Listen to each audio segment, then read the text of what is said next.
Hello, जय हिंद। स्वागत है हमारे इस यूट्यूब चैनल पर। कैसे हैं आप लोग? उम्मीद करते हैं अच्छे ही होंगे।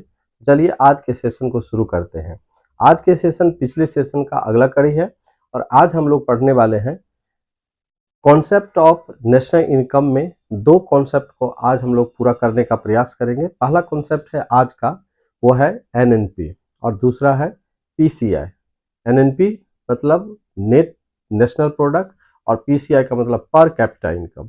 पिछले क्लास में हम लोग ये पढ़े थे जो नेशनल इनकम का कॉन्सेप्ट है, जिसमें जीडीपी, एनडीपी, जीएनपी और आज हम लोग पढ़ने वाले हैं एनएनपी। देखिए, एनएनपी जीएनपी का एक अगला कॉन्सेप्ट है, जिसमें मैंने जीएनपी को बताया था कि जीएनपी एक वर्ष में टोटल गुड्स और सर्विस का जो राष्ट्रीय सीमा के अंतर्गत प्रोडक्ट होता है, उस प्रोडक्ट का वैल्यू ऑफ मनी का योग नेशनल लेवल पर जो राष्ट्रीय उत्पाद कहते हैं जीएनपी, ग्रॉस नेशनल प्रोडक्ट के बराबर होता है। लेकिन उसमें एक कॉन्सेप्ट छिपा हुआ है कि जो विदेशों में भारतीय और भारतीय कंपनियों के द्वारा अर्जित आय होता है, उसमें शामिल कर लिया जाता है, जबकि देश की घरेलू सीमा में विदेशी और विदेशी कंपनियों का जो आय होता है वो उससे निकाल दिया जाता है। इस तरह से जीडीपी में अगर एक्स माइनस एम अर्थात नेट एक्सपोर्ट को अगर इंक्लूड कर दिया जाता है तो वो हमारा जीएनपी हो जाता है। इस तरह से जीएनपी एक क्लोज इकोनॉमी के बजाय एक खुली अर्थव्यवस्था अर्थात ओपन इकोनॉमी का कॉन्सेप्ट है। दूसरी तरफ हमने बताया था कि जो जीएनपी है वह जीडीपी की तरह उसमें जो डिप्रेशन चार्जेज होता है इंक्लूड होता है। अब यदि जीएनपी अगर किसी साल का हम एस्टिमेट किए हैं तो एस्टिमेट जीएनपी में उस साल के डिप्रेशन चार्जेज जो स्थिर साधनों पर ईयर आता है और वह उसके उत्पादकता में होने वाले कमी का अनुपात है, उसको अगर जीएनपी में से माइनस कर दिया जाता है तो जो शेष बचता है वही एनएनपी कहलाता है, अर्थात नेट नेशनल प्रोडक्ट कहलाता है। एक बार फिर से सुन लिया जाए, GNP minus depression charges equal to NNP. अब एनएनपी अगर हम निकाल लेते हैं तो एनएनपी में दो मूल्य पर निकाला जाता है। सामान्यतः यह देखा जाता है कि अगर एनएनपी फैक्टर कॉस्ट पर निकाला जाता है तो वह नेशनल इनकम के बराबर होता है, अर्थात कॉस्ट ऑफ प्रोडक्शन के वैल्यू पर अगर एनएनपी अगर हम एस्टिमेट करते हैं तो वह नेशनल इनकम अर्थात रियल नेशनल इनकम होगा।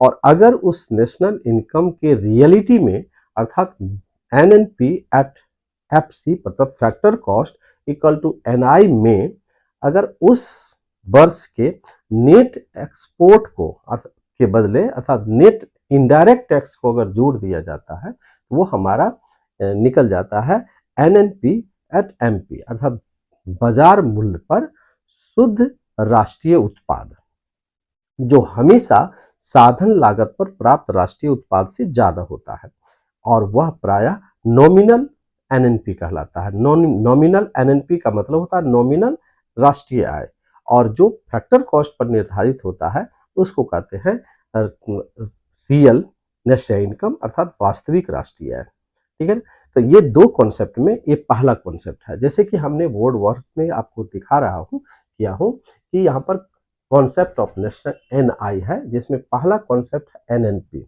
जो मैंने बताया आपको उसी को हमने यहाँ पर नोट किया हो। जैसे कि मैं पढ़ रहा हूँ, आप ध्यान से सुनेंगे। एनएनपी अर्थात नेट नेशनल इनकम, ठीक है। यहाँ पर इनकम मैंने लिखा है जानबूझ करके, जबकि यहाँ पर पी है, यहाँ प्रोडक्ट होना चाहिए, प्रोडक्ट। और प्रोडक्ट को हम इनकम इसलिए लिखा क्योंकि जो प्रोडक्ट है उसी का वैल्यू ऑफ मनी इनकम के रूप में निर्धारित होता है। या तो आप प्रोडक्ट लिख सकते हैं या इनकम लिख सकते हैं, कोई बात नहीं, लेकिन वास्तविक रूप में हम प्रोडक्ट लिखें तो बेहतर है। इसका full form NNP net national product, ठीक है। निवल राष्ट्रीय उत्पाद या संबंधित वर्ष के जीएनपी में से स्थिर साधनों के घिसावट व्यय या मूल्य ह्रास, जिसको डिप्रेशन चार्जेज कहते हैं। और डिप्रेशन चार्जेज को पिछली क्लास में बताया था। साधन दो तरह के होते हैं, एक वेरिएबल कॉस्ट और एक होता है फिक्सेबल। जो फिक्सेबल कॉस्ट में आने वाले पर ईयर का डिप्रेशन चार्जेज जो होता है, उसके उत्पादकता में इफिशियंसी में जो कमी होती है वही कमी उसका डिप्रेशन चार्जेज होता है, और उसको पर ईयर हम माइनस करते जाते हैं। एक दिन ऐसा होता है कि जो स्थिर साधन है, फिक्स्ड कॉस्ट है, उसका मूल्य जीरो हो जाता है और फिर वह मूव करके दूसरा हम साधन उसमें इंक्लूड करते हैं और इस तरह से हमारा फिर से उत्पादन कंटिन्यू हो जाता है। अर्थात डिप्रेशन चार्जेज हमेशा फिक्स्ड कॉस्ट में आता है। कभी कभी फिक्स्ड कॉस्ट जो है मैक्सिमम होता है, टोटल प्रोडक्शन जीरो होता है, क्योंकि वह किसी भी मशीन का टोटल मूल्य को इन्वेस्ट करता है, तभी हम प्रोडक्शन करेंगे। ठीक है, तो यहाँ पर हमने मूल्य ह्रास की बात किया, फिर घटा दिया जाता है तो वह राशि एनएनपी कहलाता है। इस तरह NNP equal to GNP minus depression charges. दूसरा फॉर्मूला ये है, ठीक है, कि जीएनपी माइनस एनएनपी बराबर डिप्रेशन चार्जेस, अर्थात इसका उल्टा हम कर सकते हैं। यहाँ डिप्रेशन चार्जेस को निकाल सकते हैं और जीएनपी में अगर एनएनपी घटाएंगे तब होगा। लेकिन अगर एनएनपी निकालना हो तो जीएनपी में से उस साल के डिप्रेशन चार्जेस को माइनस कर देना है। तो इस तरह से यदि एनएनपी का निर्धारण फैक्टर कॉस्ट अर्थात cost of production real income, जिसको हम लोग कहते हैं कॉस्ट ऑफ प्रोडक्शन, जिसमें rent, interest, wages, salary, profit शामिल होता है, उस मूल्य को कहते हैं फैक्टर कॉस्ट। साधन लागत पर होता है तो वह एनआई के बराबर होता है, राष्ट्रीय आय के बराबर होता है। यहाँ पर हमने एक फॉर्मूला लिखा है एनएनपी एट एफसी बराबर निश्चय इनकम। लेकिन दूसरी तरफ यदि मार्केट प्राइस पर एनएनपी निकालना चाहें तो हम क्या करेंगे, एनएनपी का निर्धारण करना हो तो साधन लागत पर निर्धारित एनएनपी के मूल्य में नेट इनडायरेक्ट टैक्स जोड़ दिया जाता है। अर्थात नेट इनडायरेक्ट टैक्स इसलिए जोड़ा जाता है कि सरकार के द्वारा जो टैक्स लगाई जाती है, अर्थात वह कॉस्ट ऑफ प्रोडक्शन के मूल्य में एक्स्ट्रा वैल्यू एडेड हो जाता है, जैसे sale tax, excise duty, custom या इंटरटेनमेंट टैक्स, या इंटरटेनमेंट नहीं, एडवर्टीजमेंट टैक्स या टोल टैक्स। ये सारा टैक्स इनडायरेक्ट टैक्स ऐड कर दिया जाता है। और अगर सरकार के द्वारा कुछ सब्सिडी अगर दी जाए तो अगर उसको माइनस कर दिया जाएगा तो नेट इनडायरेक्ट टैक्स हो जाता है, और उसी नेट इनडायरेक्ट टैक्स को हम क्या करते हैं, फैक्टर कॉस्ट में इंक्लूड कर देते हैं, तो हमारा हो जाता है NI at MP. NI at MP अर्थात यहाँ पर मैंने लिखा है NNP at FC plus net indirect tax equal to NI at MP, market price पर राष्ट्रीय आय या शुद्ध राष्ट्रीय आय। इस तरह से मैं बहुत ही आसान शब्दों में दो फॉर्मूला और इसके कुछ डेफिनेशन को इंट्रोड्यूस किया, और मुझे उम्मीद है कि आप जरूर एनएनपी को समझ में आ गया होगा।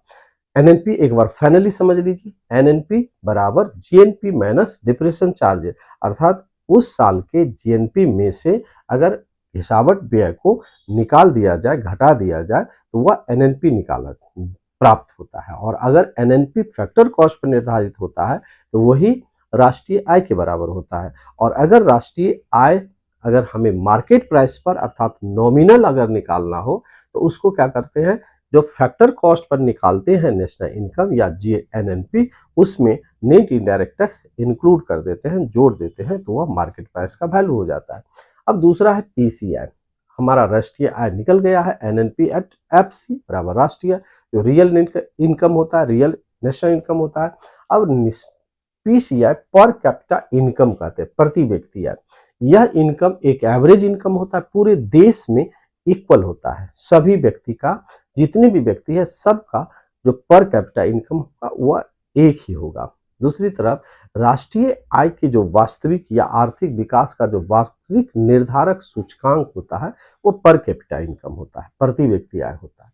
प्रति व्यक्ति आय के बारे में यह कहा जाता है अगर प्रति व्यक्ति आय बढ़ रहा है तो प्रभावपूर्ण मांग बढ़ता है, और प्रभावपूर्ण मांग अगर बढ़ेगा तो देश का इन्वेस्टमेंट बढ़ेगा, प्रोडक्शन बढ़ेगा, राष्ट्रीय आय बढ़ेगा, और इस तरह से एक पॉजिटिव चक्र डेवलप्ड होगा। लेकिन अगर पर कैपिटा इनकम कम है तो प्रभावपूर्ण मांग हमारा कम होगा, इन्वेस्टमेंट कम होगा, प्रोडक्शन कम होगा, राष्ट्रीय आय कम होगा, और हमारा जीवन स्तर लो हो जाएगा। इस तरह से पर कैपिटा इनकम को विकास का वास्तविक पैमाना माना जाता है। इसको फॉर्मूला के रूप में हम ये कह सकते हैं, पीसीआई अर्थात पर कैपिटा इनकम बराबर एनएनपी एट एफसी अर्थात इक्वल टू एनआई बटे पॉपुलेशन। अगर हम डिवाइड करते हैं उस साल के राष्ट्रीय आय अर्थात एनएनपी एट एफसी में, तो हमारा पीसीआई निकलता है। और पीसीआई निकलने के लिए एक साधारण फॉर्मूला यही है। लेकिन कभी कभी क्या होता है कि पीसीआई बढ़ सकता है जब पॉपुलेशन घट जाए, लेकिन वह वास्तविक वृद्धि नहीं कहलाता है। वास्तविक वृद्धि तब होगा जब राष्ट्रीय आय में वृद्धि हो, और अगर पॉपुलेशन बढ़ भी रहा तब भी हमारा पीसीआई बढ़ेगा, ठीक है।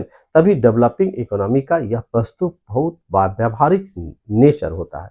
यहाँ पर मैंने लिखा है कि पॉपुलेशन, यहाँ पर ध्यान रखना है कि एनआई में जो पॉपुलेशन को डिवाइड करते हैं पॉपुलेशन से, तो ये पॉपुलेशन एक्टिव पॉपुलेशन है। क्योंकि किसी भी देश का पॉपुलेशन को 3 कैटेगरी में बांटते हैं। एक 15 वर्ष से कम उम्र का जो अनएक्टिव होता है, वेटेज होता है, और एक होता है 15 से 67 ईयर तक, और तीसरा जो होता है वो ये होता है, तीसरा जो होता है वो होता है कौन, 67 ईयर से ऊपर वाले। तो 67 ईयर से ऊपर वाला जो इनकम होता है, पॉपुलेशन होता है, वह देश पर वेटेज होता है, भार होता है। तो 2 तरह का भार वाला जनसंख्या है, एक 15 वर्ष से नीचे वाला और एक 67 ईयर से ऊपर वाला। तो इस तरह से 2 तरह का पॉपुलेशन राष्ट्रीय आय के एक्टिव पॉपुलेशन में शामिल नहीं होता है। तो जब भी हम नेशनल इनकम निकालते हैं तो उसको क्या करते हैं, पर कैपिटा इनकम को निकालने के लिए नेशनल इनकम में एक्टिव पॉपुलेशन से डिवाइड कर देते हैं। इस तरह से आज के लेक्चर में हमने 2 कॉन्सेप्ट को समझाने का प्रयास किया। उम्मीद है ये दोनों कॉन्सेप्ट आप बहुत ही अच्छी तरह से समझ गए होंगे, और अगर नहीं समझे होंगे तो आपको एक ही बात है कि मेरे कमेंट बॉक्स में आप जरूर कमेंट कीजिए। मुझे उम्मीद है कि बहुत ही अच्छी तरह से आप समझ गए होंगे, और अब आप क्या करना है, आपको इसका स्क्रीनशॉट लेकर के आप लाइन बाय लाइन पढ़ेंगे, और जो भी आपके पास अवेलेबल प्रीवियस ईयर क्वेश्चन है या कुछ भी model set chapter wise question है उसको आप बनाइए। जरूर है कि आप इस पर आप अपने इकोनॉमिक्स के जो लेवल है, जानकारी का स्तर है, वो आप जरूर अच्छा होगा और आपको समझ में आएगा, और क्वेश्चन भी साधारणतः से बन जाएगा। अगली क्लास में हम लोग ये देखेंगे, इसका 2 कॉन्सेप्ट और बच जाता है। पर कैपिटा इनकम के बाद पर्सनल इनकम जो व्यक्तिगत आय होता है, और एक होता है डिस्पर्सल इनकम जिसको कहते हैं व्यय योग्य आय। 2 कॉन्सेप्ट के बाद हम लोग लास्ट सेक्शन में हम लोग नेशनल इनकम को पढ़ेंगे कि नेशनल इनकम का एस्टिमेशन कैसे होता है, और सीएसओ जो राष्ट्रीय आय को निर्धारित करता है, सीएसओ सेंट्रल स्टैटिस्टिकल ऑर्गेनाइजेशन, उसका स्थापना कब हुआ और कैसे हुआ, किस मेथड से भारत में राष्ट्रीय आय का अनुमान लगाता है, इन सारी बातों को 3rd लेक्चर में देखेंगे। तो 2 लेक्चर और नेशनल इनकम से संबंधित हो सकता है, जिसको हम लोग अगले एपिसोड में देखेंगे। ओके, तो आज के पार्ट को यही खत्म करते हैं। ओके, उम्मीद है कि आपको इस पार्ट को, इस लेक्चर को आप बहुत अच्छे से एंजॉय करके होंगे और समझ में आया होगा। अगले क्लास में हम लोग मिलते हैं। Okay, thank you.